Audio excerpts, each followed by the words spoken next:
بسم اللہ الرحمن الرحیم۔ السلام علیکم۔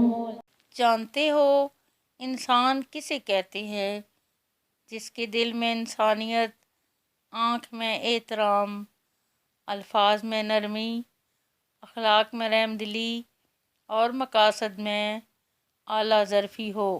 یا اللہ، ہماری آنکھوں میں حیا، دلوں میں اپنا خوف اور زبان پر خیر کے کلمات جاری فرما، اور ہمیں ہر قسم کے شر اور فساد سے محفوظ فرما، آمین۔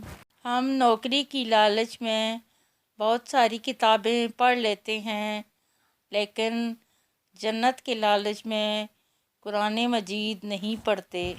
حضرت علی رضی اللہ عنہ نے فرمایا، جب تم کسی کو اکیلا دیکھو تو سمجھ جاؤ کہ وہ ایک سچا انسان ہے، کیونکہ بھیڑ ہمیشہ منافق کے ساتھ ہوتی ہے۔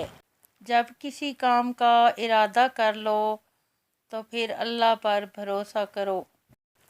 سب سے بڑا جاہل وہ ہے جو ایک ہی پتھر سے 2 بار ٹھوکر کھائے۔ جتنے سجدے جوانی میں کر سکتے ہو کر لو، کیونکہ میں نے بڑھاپے میں لوگوں کو سجدے کے بغیر نماز پڑھتے دیکھا ہے۔